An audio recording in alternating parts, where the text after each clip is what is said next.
Good morning everyone. तो start करते हैं अपने सेशन को, जहां पे हम लोग डिस्कस करने वाले हैं आज सोयाबीन के ऊपर। ठीक है, काफ़ी इंटरेस्टिंग सा लेक्चर होगा, तो लास्ट तक जरूर देखना। और इनके नोट्स आपको हमारे टेलीग्राम ग्रुप पे प्रोवाइड कर दिए जाएंगे। सो अगर आपने हमारे टेलीग्राम ग्रुप को ज्वाइन नहीं किया है तो लिंक डिस्क्रिप्शन बॉक्स में गिवन है, जाइए और जल्दी से ज्वाइन कर लीजिए। ठीक है, तो फ्रेंड्स सबसे पहले तो आप सबको बहुत बहुत बधाई, जो आप सब ने हम मुझे इतना प्यार दिया, जिसके वजह से आज हम लोग 12,000 फैमिली कंप्लीट कर चुके हैं, 12,000 फैमिली। ठीक है, so very very thank you so much everyone. और सच है, एग्रीकल्चर एज स्टूडेंट एकेडमी है तो रियली भरोसा है। मैं आप सब से प्रॉमिस करता हूँ कि आप सबको हर एक सेमेस्टर के वीडियो विथ गुड कंटेंट सब फ्री ऑफ कॉस्ट प्रोवाइड करने वाला हूँ। Thank you so much again friends. तो ऐसे ही सपोर्ट करते रहिए, मैं आपके साथ किसी भी तरह की परेशानी हो तो उसके लिए हमेशा खड़ा हूँ। किसी भी तरह का आपको ज़रूरत है, कुछ बातें आप सबको शेयर करनी है तो आप मुझसे बेझिझक शेयर कर सकते हो, मैं आपके साथ हर समय खड़ा हूँ। तो फ्रेंड्स चलिए स्टार्ट करते हैं अपने सेशन को। बहुत ज़्यादा मैंने आपका समय ले लिया है। तो फ्रेंड्स देखिए, सबसे पहले तो मैं आपको दिखाता हूँ कि सोयाबीन दिखाई कैसे पड़ता है। तो आप ये देख पा रहे हैं, ये क्या है, सोयाबीन का सीड है। ठीक है, ये देखिए सारे क्या है, सोयाबीन के सीड्स हैं। और कई बार क्या होता है कि मैं आपको आगे रीज़न बताऊंगा कि सोयाबीन को हमको डायरेक्ट क्यों नहीं खाना चाहिए। इनके आप देखेंगे तो मार्केट में आपको इनके पाउडर मिलते हैं, जिसको प्रोटीन के फॉर्म में लोग लेते हैं, खासकर जो जिम वगैरह करते हैं वो सब। ठीक है, तो इनके अलग अलग आपको प्रोसेसिंग प्रोडक्ट मिलेंगे, तो ये सब हम लोग डिस्कस करने वाले हैं आगे। और इनके ये क्या है, आप देख पा रहे होंगे, इनके ये हैं क्रॉप, जो कि जब ये प्लांट्स पे लगे होते हैं तो ये पोड के फॉर्म में होते हैं, फिर आपको इसके अंदर सीड्स दिखाई पड़ेगा, जैसे कि आप यहाँ पे देख पा रहे हैं। ठीक है, समझ रहे हो। तो ये है आपका सोयाबीन। तो स्टार्ट करते हैं इनके प्रोडक्शन टेक्नोलॉजी को। तो सबसे पहले मैं बात करूं, इसको हम लोग और किस किस नाम से जानते हैं। तो देखिए इनके कॉमन नेम क्या है, गोल्डन क्रॉप ऑफ अमेरिका। तो देखिए फ्रेंड्स, आप अभी कमेंट बॉक्स में जाइए और फटाफट टाइप कीजिए, वीडियो को पॉज कीजिए और फटाफट टाइप कीजिए मेरे क्वेश्चन के आंसर को। गोल्डन क्रॉप ऑफ अमेरिका तो हम सोयाबीन को बोलते हैं, but golden crop of India किसको बोलते हैं, मैंने बताया हुआ है प्रीवियस लेक्चर में। सो फटाफट आप मुझे कमेंट बॉक्स में जाके इसके आंसर भेजिए। ठीक है, अगर आप सिंसियर बच्चे हो तो अच्छे से पढ़ाई कर रहे हो तो गोल्डन क्रॉप ऑफ इंडिया किसे बोलते हैं। ठीक है, ये मेरा क्वेश्चन है। येलो ज्वेल ऑफ अमेरिका भी इसको हम बोलते हैं, पुअर मैंस मीट बोलते हैं। ठीक है, गरीबों की मीट बोलते हैं, इसको हम वॉन्डर क्रॉप भी बोलते हैं। ठीक है, दैट्स मीन कि इसके सारे क्या है, कॉमन नेम है। तो कई बार एग्जाम में ऐसे क्वेश्चन पूछ दिया जाता है, which of the following is known as golden crop of America, या फिर पुअर्स मैन मीट। तो ये सारी चीज़ आपको पता होना चाहिए, इनके आपको कॉमन नेम भी याद करने हैं। ठीक है, इनके बोटेनिकल नेम क्या है, ग्लाइसिन मैक्स। फैमिली कौन सा है इसका, लेग्यूमिनेसी। लेग्यूमिनेसी का एक और नेम क्या है, फेबेसी। Very good. ओरिजिन कहाँ है इसका, चाइना है। क्रोमोसोम नंबर की बात करें तो इनका क्रोमोसोम नंबर होता है 40। ठीक है, और याद रखिएगा, इंडिया में पहली बार जो सोयाबीन को इंट्रोड्यूस किया गया था वो यूएसए से किया गया था। कब किया गया था, 1960 में किया गया था।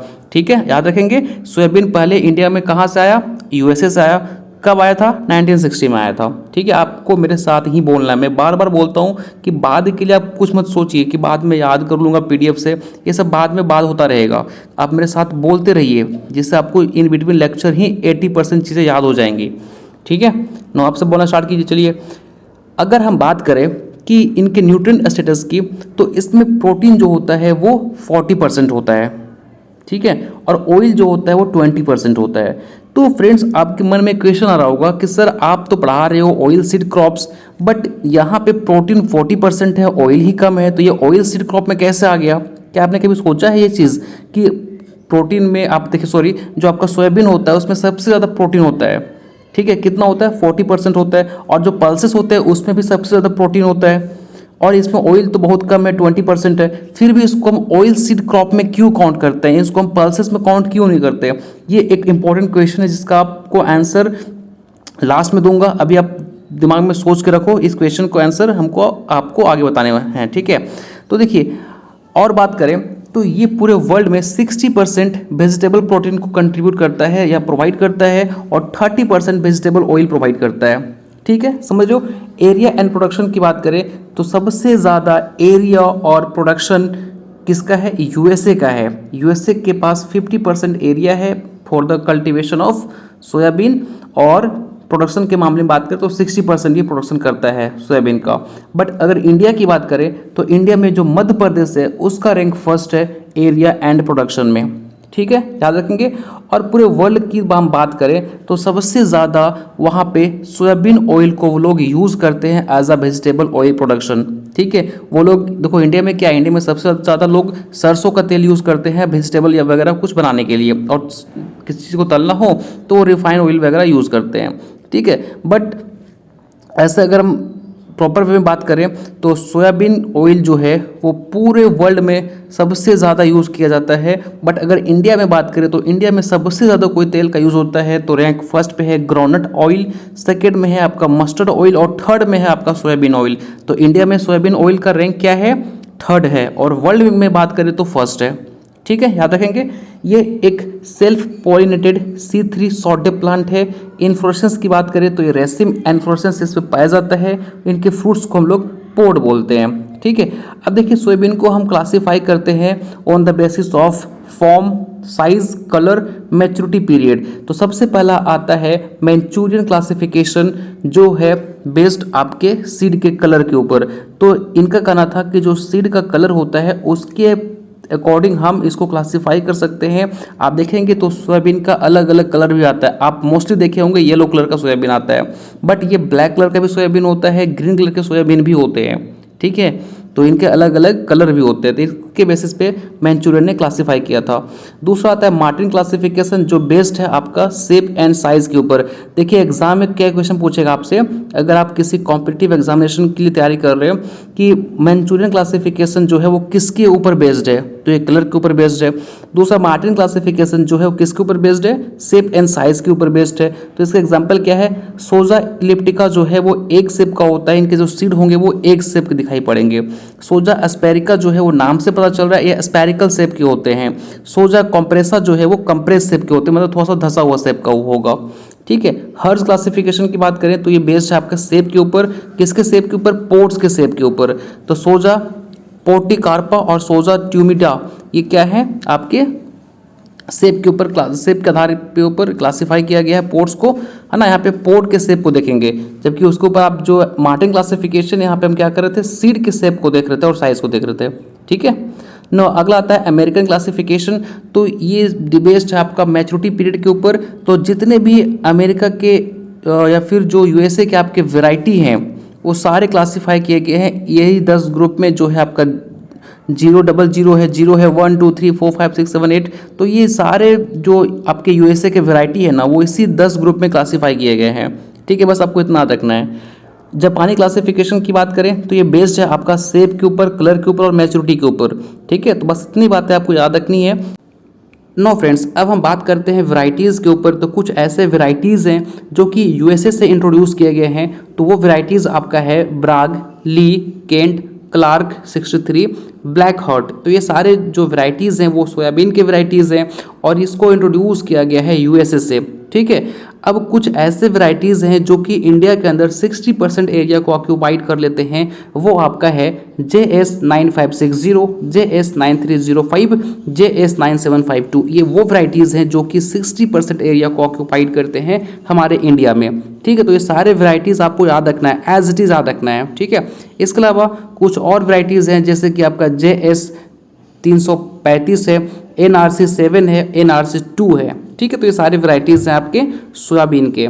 तो आगे बात करते हैं इनके सॉइल एंड क्लाइमेट की।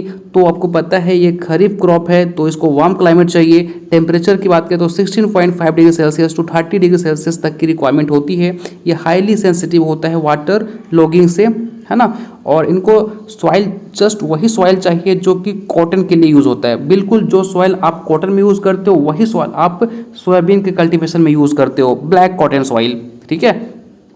पीएच की बात करें तो 6 to 6.5 इसका पीएच होता है। सीड रेट की बात करें तो नॉर्मल कंडीशन के लिए 70 to 80 kg पर हेक्टेयर, मतलब कि आप अच्छा कंडीशन है, सब कुछ नॉर्मल है, फेवरेबल कंडीशन है, उस टाइम आप अगर सोइंग कर रहे हो तो आप यूज़ करेंगे seed rate 70 to 80 kg per hectare. But आपने लेट सोइंग किया है तो मैंने आपको जस्ट प्रीवियस लेक्चर में बताया था या कि लेट सोइंग हम में क्या करते हैं, सीड रेट को बढ़ा के देते हैं। अब मैं आपको बता देता हूँ कि सीड रेट हम बढ़ा के क्यों देते हैं। क्योंकि फ्रेंड्स अगर आप सोचिए कि आप एक तो लेट सोइंग कर रहे हो, तो लेट सोइंग कर रहे हो तो वो फेवरेबल कंडीशन प्लांट्स को नहीं मिलेगा उसके पोड ग्रेन को डेवलप होने के लिए। तो हम क्या करते हैं कि हमारे जो ईल्ड है वो उसमें कमी ना आए, हमारा लॉस ना हो, तो इसलिए हम सीड रेट को बढ़ा देते हैं ताकि प्लांट पॉपुलेशन बढ़ जाए। अब क्योंकि प्लांट पॉपुलेशन आपने बढ़ा दिया तो जो आपका ईल्ड है वो उतना ज़्यादा कम नहीं आएगा, उतना लॉस आपको नहीं होगा, क्योंकि आपने जस्ट उसके पॉपुलेशन को ही बढ़ा दिया।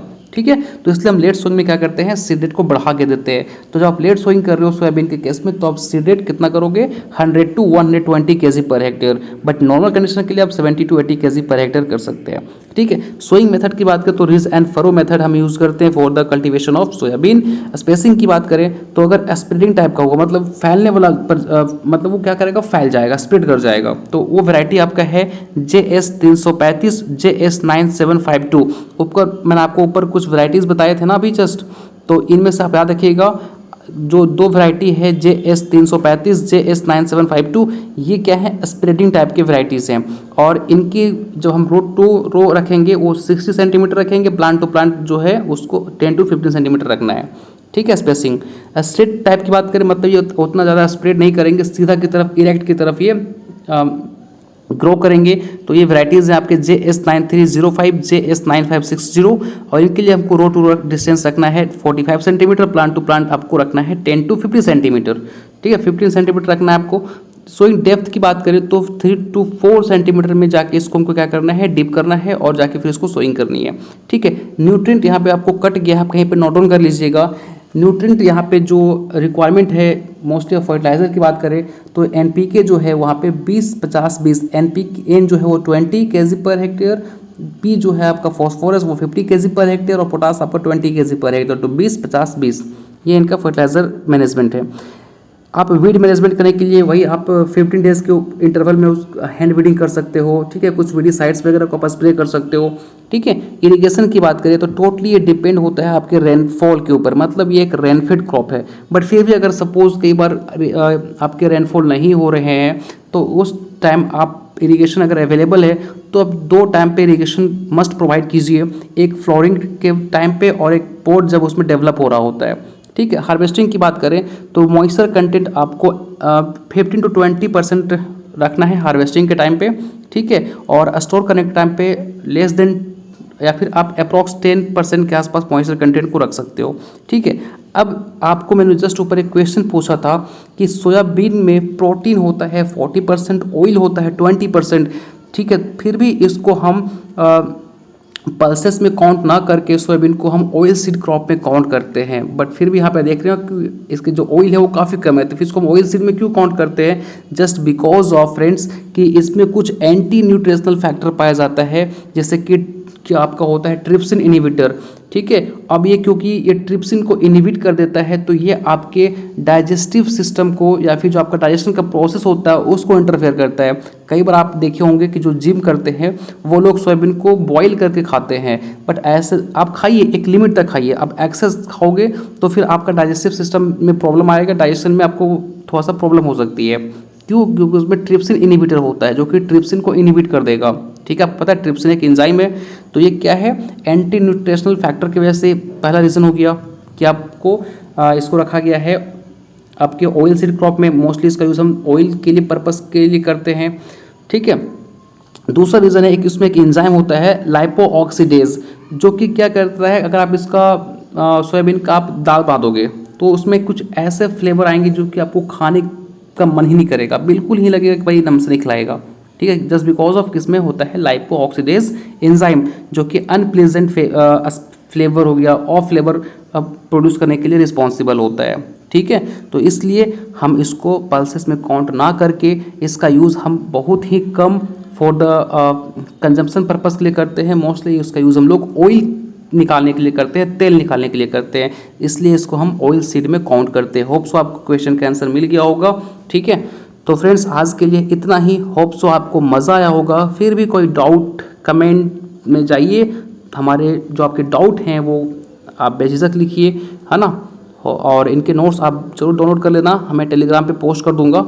ठीक है ना फ्रेंड्स, तो मिलते हैं नेक्स्ट वीडियो में अगले ऑयल सीड क्रॉप के साथ।